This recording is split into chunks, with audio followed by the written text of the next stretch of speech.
Hello, my name is Owen Alabado, and today I'm going to present to you the universal hot whore matrix for gay men, using the same structure created by the brilliant Dana McLendon, who came up with the universal hot crazy matrix for straight guys dealing with girls.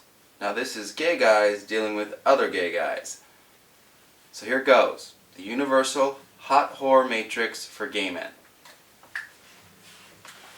This is our hot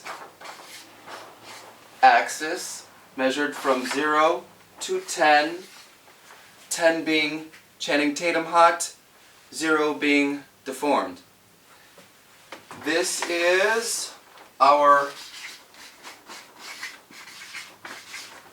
whore axis. Now this is measured from 6 to 10 because there is no such thing as a guy, straight or gay, who is under a 6 whore level. Unless, of course, that guy is a very, very butch lesbian. Because let's face it, folks, guys, straight or gay, think about sex on an average of 20 times a day.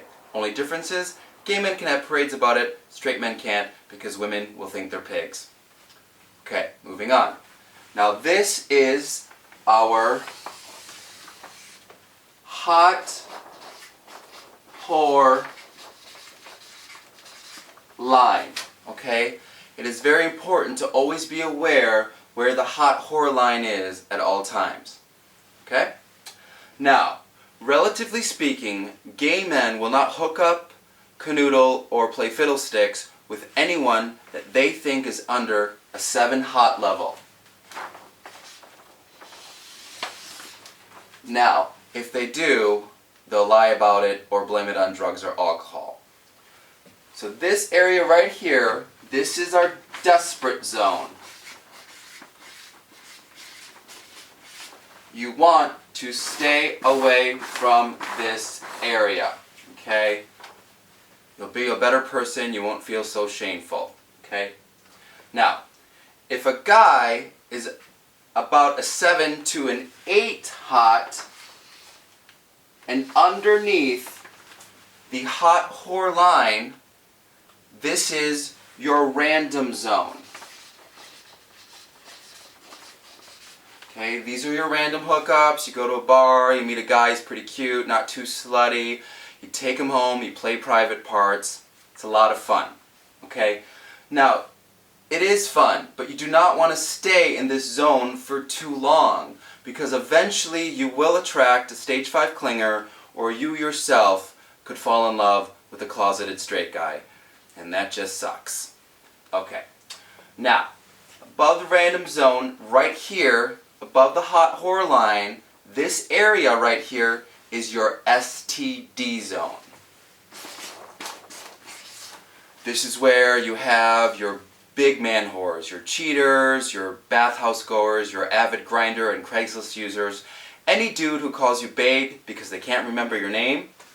This is the STD zone. Stay away. Your pee will burn, your discharge will hurt, you'll get warts, and eventually you will be sexless for a long time because nobody likes STDs. Okay? Now as we build this matrix, remember that this is not a solid realm to make any judgments on. Okay? You need to use this matrix over time. You need to collect some data. So inevitably, you need to hook up with at least 30 guys to really use this matrix to its fullest potential. Okay? Also, keep in mind that you may put a guy somewhere in a zone here, and they will magically disappear like a slutty ninja and reappear somewhere else in this matrix. Okay? So at least 30 guys. Alright. Now, if a guy is at a 7 whore level and above an 8 hot level, this area right here, this is your trophy boy zone. Okay? These guys look good on paper, they're good looking in person, they're great eye candy to take to your 10-year class reunion, they won't cheat on you too often, they'll probably ask you to have a lot of threesomes or be in an open relationship. A lot of sugar daddies are in this zone. They're good-looking older guys who can afford a younger good-looking guy, or you may be that younger good-looking guy who is with someone with saggier parts but goes to the gym. All right, this is your trophy boy zone. Now you can stay here indefinitely if you'd like to, but if you want to aim a little higher and go for a 6 whore level and above an 8 hot level, this is your husband zone. Okay, if you find this guy, keep him. Don't throw him back in the water, alright? A lot of states are allowing gay marriage now. Marry this dude, okay? He's a keeper.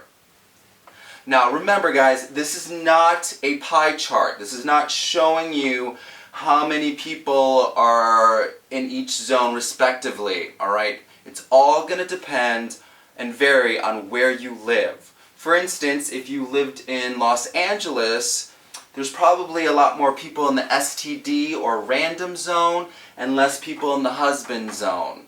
But if you lived in a place like Stevens Point, Wisconsin, there might be more people in the husband zone. Okay? Now, what if a guy is at a 9 or 10 hot level, but under a 6 whore level? This is what we call the flying unicorn zone. It doesn't exist. I like to call it the FU zone. FU for not really being real. Okay? Now if you do find a flying unicorn, tranquilize them, roofie them, bring them in, we'll take their blood, replicate their DNA, and farm them, and send them out to San Francisco, West Hollywood, Boys Town, Chelsea, Atlanta, okay? But more than likely you're not going to meet a flying unicorn. Now there's this one time that I was talking to a fellow gay man, and he was telling me that he met a 10, a hot level 10 guy who was at a 4 level whoreness. And I was like, there is no way, you're a liar pants on fire, you're dating a cartoon. And he was like, no. He showed me a picture, he looked like an Abercrombie & Fitch catalog model, and you know, he wanted to be monogamous, and he was a total gentleman and didn't want to have any group orgies. And I was like thinking to myself, and I realized I had to ask him this question. Did you go to Bone Town with him? Have you seen his treasures? And he said, no, we're taking it slow. Ding, ding, ding. I need you to run to his house right now and pull down his pants. Because you will see this. It'll be the size of a very large vagina. Okay? So this is our small wiener zone. Stay clear. Do not go, because that's the only way that exists. Alright? Unless, of course, you're into that, no judgments here. Alright? Well, I hope this has been helpful. This is the universal hot whore matrix for gay men.